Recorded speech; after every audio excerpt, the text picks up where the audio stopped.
दादी, ये होली क्यों मनाई जाती है? इसकी कहानी सुनाओ ना दादी माई। चलो बेटा, आज तुम्हें होली के पीछे की कहानी सुनाती हूं। दोस्तों, होली का नाम सुनते ही हमारे चेहरे पर एक प्यारी सी मुस्कान आ जाती है। हवा में उड़ते लाल हरे गुलाबी गुलाल की तस्वीरें आंखों के सामने तैरने लगती हैं। चौराहों पर ढोल नगाड़ों की थाप, घरों से आती मीठी मीठी गुजिया और मालपुए की महक और बच्चों की पिचकारियों से छूटते रंग, ये सब हमारे मन को उमंग से भर देते हैं। हम सब इस दिन सारे गिले शिकवे भूलकर एक दूसरे को रंग लगाते हैं और खुशी से गले मिलते हैं। क्या आपने कभी इस शोर और जश्न के बीच एक पल के लिए रुककर सोचा है कि रंगों का ये खूबसूरत त्योहार आखिर मनाया क्यों जाता है? हम होली से ठीक एक रात पहले चौराहों पर लकड़ियों का एक विशाल ढेर बनाकर उसमें आग क्यों जलाते हैं, जिसे होलिका दहन कहा जाता है? इसके पीछे की कहानी क्या है? आज मैं आपको ले चलता हूं सतयुग के उस प्राचीन दौर में, जहां से होली की असली शुरुआत हुई थी। यह सिर्फ एक कहानी नहीं है, बल्कि ये एक ऐसी ऐतिहासिक महाघटा है जो हमें बताती है कि बुराई चाहे कितनी भी ताकतवर, कितनी भी विशाल और अजेय क्यों न हो जाए, लेकिन सच्चाई और सच्ची निस्वार्थ भक्ति के आगे उसे एक न एक दिन घुटने टेकने ही पड़ते हैं। तो चलिए समय के पहिए को पीछे घुमाते हैं और इतिहास के पन्नों को पलटते हैं। ये कहानी शुरू होती है सतयुग में, जब धरती पर असुरों और राक्षसों का खौफ और अत्याचार फैला हुआ था। उस काल में एक बेहद शक्तिशाली, महत्वाकांक्षी और क्रूर असुर राजा था, हिरण्यकश्यप। हिरण्यकश्यप कोई आम असुर नहीं था। उसके भीतर पूरे ब्रह्मांड पर राज करने की भूख थी। अपने इसी सपने को पूरा करने के लिए उसने मंदराचल पर्वत पर जाकर घोर तपस्या शुरू कर दी। उसकी तपस्या इतनी कठोर थी कि वह सालों तक बिना कुछ खाए पिए एक पैर पर खड़ा रहा। दीमकों ने उसके शरीर पर अपना घर बना लिया, चींटियों ने उसका मांस खा लिया और उसके शरीर से निकलने वाली तपस्या की अग्नि से तीनों लोग जलने लगे। आखिरकार सृष्टि के रचयिता भगवान ब्रह्मा उसकी तपस्या से प्रसन्न होकर उसके सामने प्रकट हुए। ब्रह्मा जी ने जब उससे वर मांगने को कहा तो हिरण्यकश्यप ने बहुत चालाकी से वरदान मांगा। न तो ब्रह्मा जी की बनाई कोई रचना उसे मार सके, न कोई इंसान, न कोई जानवर, न वह दिन में मरे न रात में, न वह घर के अंदर मरे न बाहर, न धरती पर उसकी मृत्यु हो न आसमान में, और न ही किसी अस्त्र या शस्त्र से उसकी जान जाए। इस अभेद्य वरदान को पाकर हिरण्यकश्यप का अहंकार 7वें आसमान पर पहुंच गया। उसे लगने लगा कि अब तो स्वयं मृत्यु भी उसका कुछ नहीं बिगाड़ सकती। वरदान मिलते ही उसने स्वर्ग पर आक्रमण कर दिया, देवताओं को हरा दिया और देवराज इंद्र का सिंहासन छीन लिया। वह खुद को ही तीनों लोकों का भगवान मानने लगा। हिरण्यकश्यप बोला, अब इस पूरे ब्रह्मांड में मृत्यु भी मेरी गुलाम है। आज से मेरे राज्य में, मेरे इन तीनों लोकों में कोई भी उस विष्णु की पूजा नहीं करेगा। विष्णु मेरा सबसे बड़ा शत्रु है, जिसने छल से मेरे भाई हिरण्याक्ष का वध किया था। जो भी भूल से भी विष्णु का नाम लेगा, उसकी जीभ काट दी जाएगी। आज से इस पूरे संसार में केवल एक ही ईश्वर है, एक ही पालनहार है, एक ही भगवान है, और वो हूं मैं, सर्वशक्तिमान हिरण्यकश्यप। हर मंदिर में केवल मेरी मूर्ति स्थापित होगी, मेरी ही आरती उतारी जाएगी।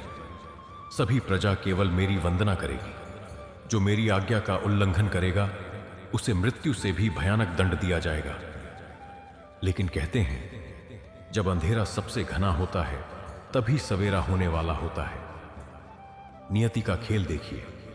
उसी अहंकारी और क्रूर राजा के घर में, उसी के महल में एक ऐसे बालक ने जन्म लिया जो जन्म से ही भगवान विष्णु का परम भक्त था। उस बालक का नाम था प्रहलाद। जब प्रहलाद अपनी माता के आधु के गर्भ में थे, तब देवर्षि नारद ने उन्हें भगवान विष्णु की महिमा और भक्ति का ज्ञान दिया था। इसी कारण प्रहलाद बचपन से ही शांत, दयालु और भगवान विष्णु की भक्ति में पूरी तरह लीन रहने वाले बालक थे। उसे राक्षसों वाले खेल पसंद नहीं थे। वो तो बस आंखें बंद करके नारायण नारायण जपता रहता था। जब हिरण्यकश्यप को अपने गुप्तचरों से यह पता चला कि उसका अपना सगा बेटा, उसका ही खून, उसके सबसे बड़े दुश्मन यानी विष्णु का नाम जपता है, तो उसका क्रोध भड़क उठा। उसे लगा कि यह उसके लिए बहुत बड़ा अपमान है। एक दिन हिरण्यकश्यप ने उसे प्यार से अपनी गोद में बिठाया और पूछा, पुत्र, तुम्हें संसार में सबसे अच्छी विद्या कौन सी लगती है? प्रहलाद ने मासूमियत से जवाब दिया, पिताश्री, जो लोग संसार की झूठी मोहमाया को छोड़कर भगवान श्री हरि की शरण में चले जाते हैं, वही सबसे श्रेष्ठ हैं। यह सुनते ही हिरण्यकश्यप ने प्रहलाद को झटके से गोद से नीचे फेंक दिया। उसने प्रहलाद को कई बार समझाने की कोशिश की, उसे डराया धमकाया, गुरुओं से उसे राक्षसी विद्या पढ़ाने को कहा। वह क्रोध में बोला, तुम उसी हत्यारे के गुण गाते हो? तुम्हारी इतनी हिम्मत! मूर्ख बालक, अपने अज्ञान का पर्दा हटाओ, अपनी आंखें खोलो और देखो, मैं ही इस सृष्टि का पालनहार हूं। मैंने घोर तपस्या करके ब्रह्मा से अमृतत्व का वरदान पाया है। ये हवा जो तुम सांस ले रहे हो, ये पानी जो तुम पीते हो, ये अग्नि, सब मेरे इशारे पर चलते हैं। पृथ्वी मेरे दरवाजे पर पहरा देती है। उस विष्णु को छोड़ो और मेरी पूजा करो। प्रहलाद बोले, पिताश्री, आप भ्रम में हैं। अहंकार ने आपकी आंखों पर पट्टी बांध दी है। ये शरीर, ये ताकत, ये राजपाट और ये सत्ता सब नश्वर हैं, एक दिन मिट्टी में मिल जाएंगे। अमर तो केवल मेरे नारायण हैं। ये हवा, ये सूर्य, ये चांद, सब उन्हीं की मर्जी से चल रहे हैं। भगवान विष्णु सिर्फ एक देवता नहीं है, वे तो इस चराचर जगत के कण कण में बसे हैं। वे उस खंभे में हैं, इस जमीन में हैं, आपके भीतर भी हैं और मेरे भीतर भी हैं। अपने ही बेटे के मुख से विष्णु का नाम सुनकर हिरण्यकश्यप का क्रोध ज्वालामुखी की तरह फट पड़ा। उसकी आंखें लाल हो गईं, मक्खियां भीज गईं और उसकी एक दहाड़ से पूरा महल कांप उठा। मेरा शत्रु, मेरा सबसे बड़ा दुश्मन विष्णु, और मेरा ही खून उसका गुणगान कर रहा है। उसने फैसला किया कि जो बेटा उसकी बात नहीं मान सकता, जो उसके दुश्मन को अपना भगवान मानता है, उसे जीवित रहने का कोई अधिकार नहीं है। राजधर्म और पिता के मोह से ऊपर उठकर अब उसके सिर पर सिर्फ और सिर्फ अहंकार का भूत सवार था। यहीं से शुरू हुआ क्रूरता का एक ऐसा सिलसिला जिसे सुनकर आज भी रूह कांप जाती है। एक पिता जो रक्षक होना चाहिए था, वही सबसे बड़ा भक्षक बन गया। हिरण्यकश्यप ने अपने ही मासूम कोमल से बेटे को मारने के लिए एक से बढ़कर एक खौफनाक तरीके अपनाए। सबसे पहले उसने अपने क्रूर सैनिकों को आदेश दिया कि प्रहलाद को राज्य के सबसे ऊंचे पहाड़ की चोटी पर ले जाया जाए और वहां से नीचे नुकीले पत्थरों की खाई में फेंक दिया जाए। सैनिकों ने ऐसा ही किया। उस नन्हे से बालक को घसीटते हुए पहाड़ पर ले गए और बिना किसी दया के उसे नीचे धक्का दे दिया। लेकिन ये क्या, प्रहलाद के चेहरे पर भय की एक लकीर तक नहीं थी। वह हवा में तेजी से नीचे गिरते हुए भी मुस्कुरा रहा था। उसकी आंखें बंद थीं और वह नारायण का ध्यान कर रहा था। धरती के कठोर पत्थरों पर गिरने से पहले ही हवाओं ने उसका रास्ता मोड़ दिया। भगवान विष्णु ने उसे फूलों की तरह अपनी बाहों में सुरक्षित थाम लिया। जब सैनिक नीचे पहुंचे तो देखा प्रहलाद मिट्टी में खेल रहा था। उसे एक खरोंच तक नहीं आई थी। यह खबर सुनकर हिरण्यकश्यप बौखला गया। उसका अहंकार चूर चूर हो रहा था। उसने एक और चाल चली। उसने प्रहलाद को एक पागल और खूंखार हाथी के पैरों तले कुचलवाने की कोशिश की। एक ऐसा हाथी जिसे कई दिनों से भूखा रखा गया था, जो जंजीरें तोड़कर चिंगाड़ नंडीड़ रहा था। जब उस विशाल जानवर को प्रहलाद की तरफ छोड़ा गया तो देखने वालों की सांसें अटक गईं। जमीन कांप उठी। लेकिन जैसे ही वह हाथी प्रहलाद के पास पहुंचा, वह शांत हो गया। प्रहलाद के तेज और भक्ति ने उस जानवर के क्रोध को हर लिया था और उसने अपनी सूंड से प्रहलाद के चरण स्पर्श कर लिए। प्रहलाद को भूखे, जहरीले सांपों के बीच एक अंधेरी कोठरी में छोड़ दिया गया। एक ऐसी जगह जहां एक डंस ही किसी की भी जान लेने के लिए काफी था। मगर वो सांप जो काल का रूप माने जाते थे, वे भी प्रहलाद के लिए रक्षक बनकर उसके चारों ओर बैठ गए। हिरण्यकश्यप हार मानने लगा। उसका सारा गुरूर मिट्टी में मिल गया था। उसे समझ नहीं आ रहा था कि इस छोटे से बालक को कैसे मारा जाए। उसके पास कोई भी ऐसा अस्त्र शस्त्र नहीं बचा था जो प्रहलाद का बाल भी बांका कर सके। और जब सारे षड्यंत्र असफल हो गए, तब हताश हिरण्यकश्यप ने अपनी बहन होलिका को बुलाया। होलिका कोई साधारण स्त्री नहीं थी। उसके पास एक रहस्यमयी शक्ति थी। भगवान ब्रह्मा ने उसकी तपस्या से प्रसन्न होकर उसे एक विशेष चुनरी भी शॉल वरदान में दी थी। इस चुनरी की खासियत यह थी कि अगर होलिका इसे ओढ़कर धकती हुई आग में भी बैठ जाए तो आग की भयानक लपटें भी उसका बाल बांका नहीं कर सकती थी। आग उसे जला नहीं सकती थी।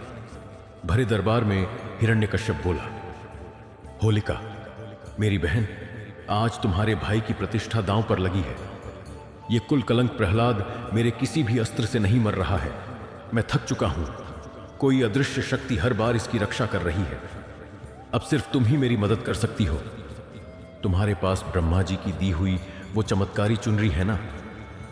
तुम उस चुनरी को ओढ़कर प्रहलाद को अपनी गोद में लेकर चिता पर बैठ जाओ। आग उसे जलाकर भस्म कर देगी और तुम सुरक्षित बाहर आ जाओगी। होलिका अपने वरदान के अहंकार में दीन यमनेडी के नेका का आकार में अंधी हो चुकी थी। होलिका बोली, आप तनिक भी चिंता न करें भ्राताश्री। कल फाल्गुन मास की पूर्णिमा है।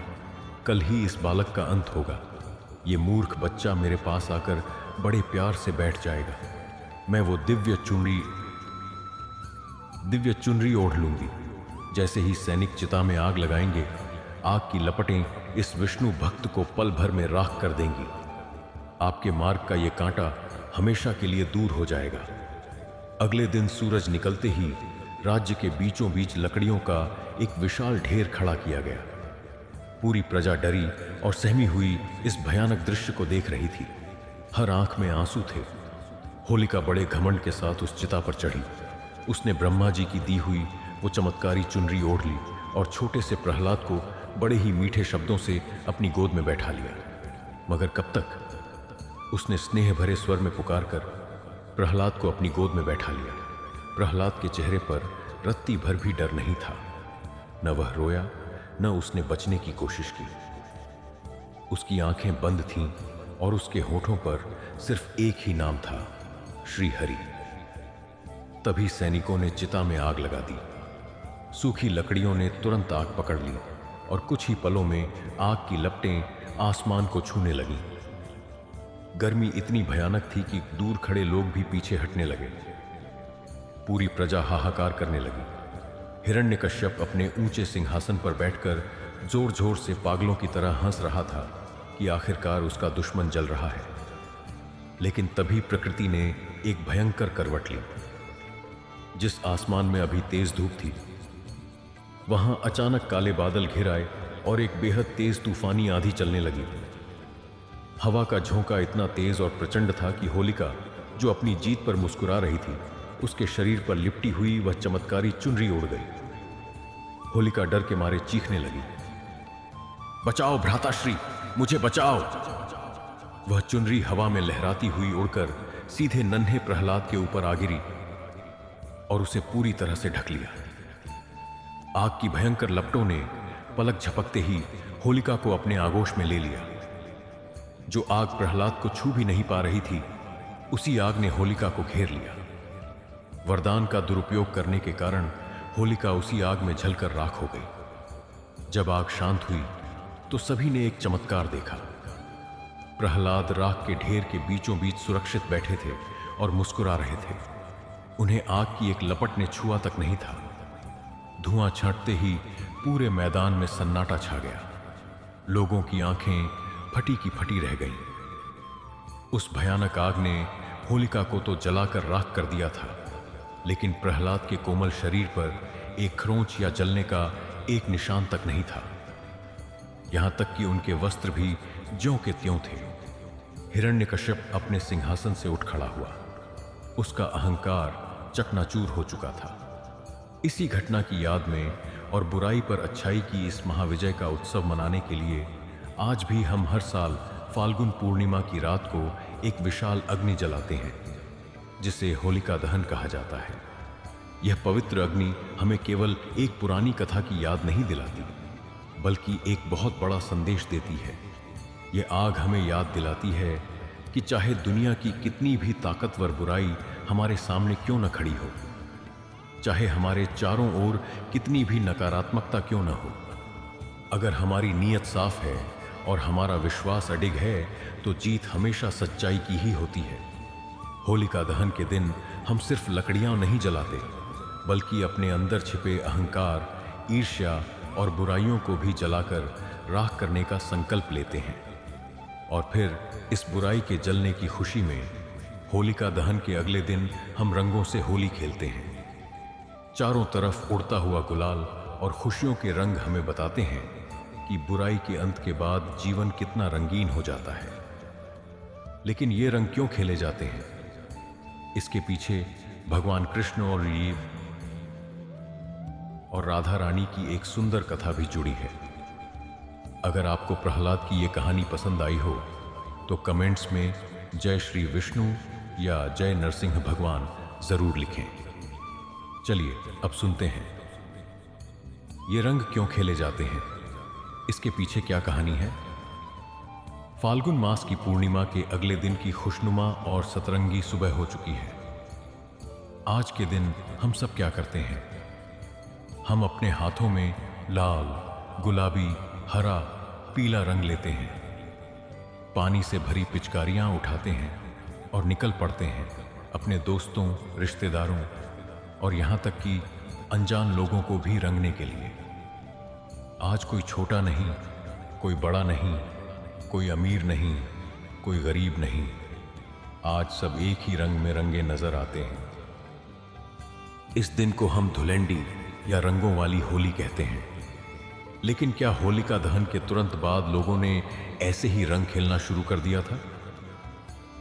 नहीं, रंगों के इस महाकुंभ की शुरुआत सतयुग के प्रहलाद से नहीं, बल्कि द्वापर युग के नटखट माखन चोर हमारे प्यारे भगवान श्री कृष्ण और बरसाने की लाडली राधा रानी से हुई थी।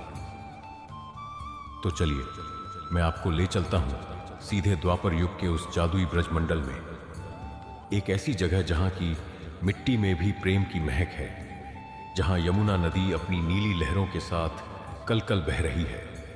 तट पर विशाल कदम के पेड़ों पर पीले और सुगंधित फूल खिले हैं, ठंडी हवाएं चल रही हैं और गोकुल की हर गली, हर चौराहे में नन्हे कन्हैया की बांसुरी की मीठी धुन गूंज रही है। उस अलौकिक धुन को सुनकर पक्षी चहकना भूल जाते हैं और मोर मग्न होकर नाचने लगते हैं। द्वापर युग में जब भगवान विष्णु ने स्वयं श्री कृष्ण के रूप में इस धरती पर अवतार लिया तो उनका रूप बेहद मनमोहक और जादुई था। लेकिन उनका रंग सांवला था, बिल्कुल सावन के गहरे नीले या काले बादल की तरह, या फिर आधी रात के शांत आसमान की तरह। वहीं दूसरी ओर उनसे कुछ दूरी पर बसे बरसाने में रहने वाली वृषभानु नंदिनी राधा रानी का रंग दूध जैसा गोरा और सुबह सुबह खिले चंपा के फूल जैसा निखरा हुआ था, मानो साक्षात चांद की चांदनी धरती पर उतर आई हो। कृष्ण जब छोटे थे तो वे अपने सखाओं के साथ गायें चराते चराते अक्सर यमुना पार करके बरसाने की ओर निकल जाया करते थे। वहां राधा रानी और उनकी सहेलियां गोपियां कदम के पेड़ों पर झूला झूलती, तरह तरह के खेल खेलती और हमारे नटखट कन्हैया को चिढ़ाने का कोई मौका नहीं छोड़ती। कन्हैया को राधा रानी बहुत प्रिय थी, वे उन्हें चुप चुप कर देखा करते थे। लेकिन उनके मन में अपने सांवले रंग को लेकर एक मासूम सी प्यारी सी शिकायत हमेशा रहती थी, जो गोपियों की हंसी सुनकर और बढ़ जाती थी। एक दिन फाल्गुन का ही महीना था। बसंत ऋतु के आने से पूरे वृंदावन का रूप ही बदल गया था। चारों तरफ पलाश और टेसू के लाल लाल और नारंगी फूल ऐसे खिले हुए थे मानो पूरे जंगल में किसी ने आग लगा दी हो। हवा में एक अजीब सा खुमार था।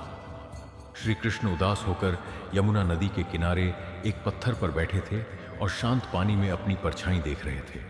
उन्हें बार बार राधा का चमकता हुआ गोरा मुखड़ा याद आ रहा था। वे अचानक उदास हो गए।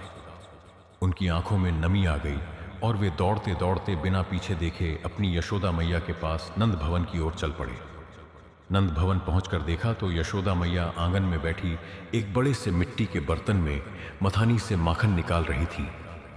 कन्हैया की पायल की छन छन सुनकर मैया ने पीछे मुड़कर देखा। कन्हैया बिना कुछ बोले दौड़कर अपनी मैया की गोद में चिपक गए और उनका आंचल कसकर पकड़ लिया। मैया ने जब अपने लाडले को, पूरे ब्रह्मांड के स्वामी को, इस तरह एक साधारण बालक की तरह रूठा हुआ देखा तो उनका दिल पसीज गया। उन्होंने प्यार से कान्हा का माथा चूमा और पूछा, क्या हुआ मेरे लाल? किसने मेरे कान्हा को रुलाया? कृष्ण अपनी बड़ी बड़ी आंखों में आंसू भरकर मासूमियत से बोले, मैया, तू मुझे आज सच सच बता, तू इतनी गोरी है, नंद बाबा भी गोरे हैं, बलराम दाऊ भी एकदम उजले हैं और बरसाने वाले वृषभानु की बेटी राधा भी चंपा के फूल जैसी गोरी है। फिर मैं ही ऐसा सांवला क्यों हूं? क्या मैं तेरा अपना लाला नहीं हूं मैया? क्या तू मुझे कहीं से मोल लाई है? प्रकृति ने मेरे साथ ही ऐसा भेदभाव क्यों किया है? जब भी मैं राधा के साथ खेलने जाता हूं तो उसके सखा सखियां मुझे काला काला कहकर चिढ़ाते हैं, मुझ पर हंसते हैं। मुझे नहीं जाना अब उस बरसाने में, मुझे नहीं जाना उसके पास खेलने। मुझे भी राधा जैसा गोरा होना है, मुझे भी उन जैसा दिखना है। यशोदा मैया अपने भोले भाले लाला की इस मासूम और प्यारी सी शिकायत को सुनकर अपनी हंसी नहीं रोक पाई। वे जोर जोर से हंसने लगीं। उन्हें समझ नहीं आ रहा था कि वे इस छोटे से बच्चे को कैसे समझाएं कि उसका यह सांवला रंग कोई साधारण रंग नहीं, बल्कि पूरे ब्रह्मांड को मोहित कर लेने वाला रंग है। मैया ने कन्हैया के दोनों गाल खींचे, उन्हें अपने सीने से लगाया और उनके माथे को चूमते हुए एक बहुत ही अनोखी, नटखट और अद्भुत सलाह दे डाली। यशोदा मुस्कुराते हुए बोली, अरे मेरे भोले कन्हैया, मेरे नटखट लाला, तू तो मेरी आंखों का तारा है। तेरा यह सांवला रंग कोई आम रंग थोड़े ही है, ये तो अथाह प्रेम का रंग है। बादलों का रंग भी तो सांवला होता है ना, जो बरसकर पूरी धरती की प्यास बुझाते हैं, सबको जीवन देते हैं। आंखों में लगने वाले काजल का रंग भी काला होता है, जो आंखों की सुंदरता बढ़ाता है। अगर तुझे उसका गोरा रंग इतना ही खटकता है तो एक काम कर, जा अपने सखाओं के साथ मिलकर अपने मनपसंद रंग तैयार कर और सीधे बरसाने चला जा। राधा के चेहरे पर भी वही रंग लगा दे जो तुझे सबसे ज्यादा पसंद हो। जब तू उसे अपने ही रंग में रंग देगा तब तुम दोनों एक जैसे हो जाओगे, कोई भेद नहीं रहेगा, न वो गोरी रहेगी न तू सांवला लगेगा। कन्हैया की बड़ी बड़ी आंखें ये सुनकर चमक उठी।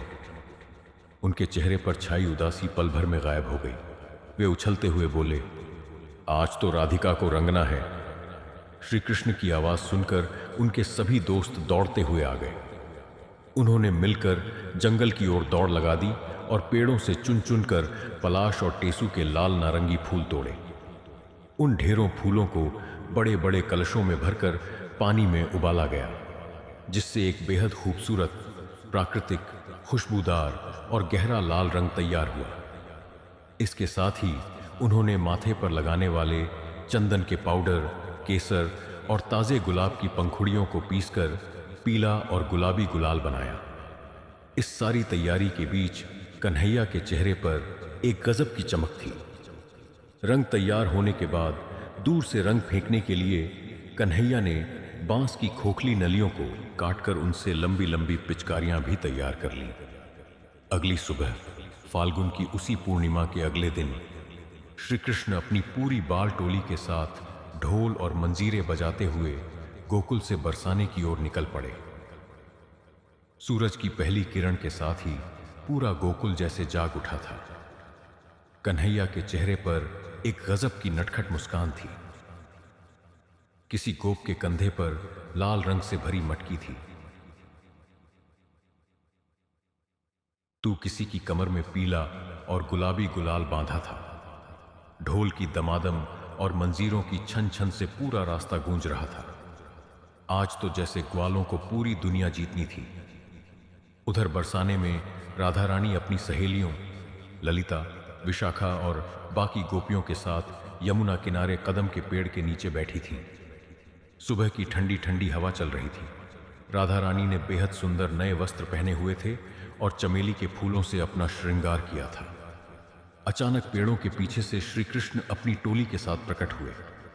इससे पहले कि राधा रानी कुछ समझ पाती या संभल पाती, कृष्ण ने एक शरारती मुस्कान के साथ अपनी बांस की पिचकारी उठाई। कृष्ण के इशारे पर उनके सखाओं ने भी अपनी अपनी मटकियां खोल दी और गोपियों पर गुलाल उड़ाना शुरू कर दिया। देखते ही देखते पूरा आसमान लाल, पीले और गुलाबी बादलों से भर गया, मानो आसमान में एक साथ कई इंद्रधनुष उतर आए हों। राधा रानी पहले तो एकदम अवाक रह गई।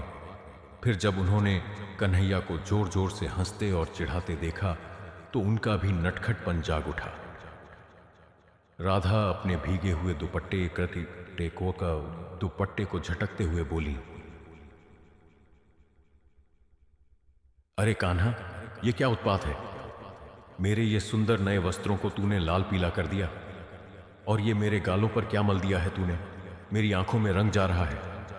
तू खुद तो सांवला है और अब मुझे भी अपने जैसा बना दिया। ठहर जा नटखट माखन चोर, आज तो मैं तुझे नहीं छोड़ूंगी। ललिता, विशाखा, जल्दी आओ। आज इस गोकुल वाले को हम भी इसके मनपसंद रंग में रंग देंगे। उठाओ रंग। कोई भी ग्वाला आज यहां से बिना रंगे वापस नहीं जाना चाहिए। आज इन्हें पता चल जाना चाहिए कि बरसाने की गोपियां भी किसी से कम नहीं हैं। कृष्ण अपने दोनों हाथ कमर पर रखकर ठहाका लगाते हुए बोले, राधे, आज बुरा न मानो, होली है। मैया ने ही कहा था कि तेरे गुमान को तोड़ने के लिए मैं तुझे अपने रंग में रंग दूं। अब देख, हम दोनों बिल्कुल एक जैसे लग रहे हैं। न कोई गोरा रहा, न कोई सांवला। आज से सिर्फ और सिर्फ प्रेम का रंग है। हिम्मत है तो मुझे पकड़ कर दिखाओ, बरसाने वालियों। इसके बाद जो हुआ वो इतिहास बन गया। राधा रानी और गोपियों ने भी कृष्ण और केकी, माशी, उनके दोस्तों पर पलटवार किया। गोपियों ने अपने पास रखे सुगंधित गुलाल से कान्हा को पूरी तरह नहला दिया। लेकिन बात सिर्फ रंगों तक नहीं रुकी। गोपियों ने प्रेम से रंग लगाकर सारे भेदभाव मिटा दिए। यशोदा मैया के उस छोटे से सुझाव और कन्हैया की उस प्यारी सी शरारत ने हमें दुनिया का सबसे खूबसूरत और जीवंत त्योहार दे दिया, हमारी प्यारी होली। तो इस बार जब आप होली खेलें तो सिर्फ किसी के गालों पर रंग न लगाएं, बल्कि अपने दिलों के सारे भेदभाव, सारी कड़वाहट और सारे गिले शिकवे उसी रंग में घोलकर अशेष के लिए हमेशा के लिए मिटा दें। किसी रूठे हुए को मना लें, किसी अजनबी को अपना बना लें, क्योंकि जब दिल के तार जुड़ते हैं तभी होली का असली रंग निखर कर आता है। यही है होली का असली मतलब। आप सभी को रंगों और प्रेम के इस महापर्व की बहुत बहुत शुभकामनाएं। हैप्पी होली। अगर आपको ये कहानी पसंद आई हो तो इस वीडियो को लाइक करें, अपने दोस्तों के साथ शेयर करें और कमेंट्स में राधे राधे या जय श्री कृष्ण जरूर लिखें। मिलते हैं अगले वीडियो में।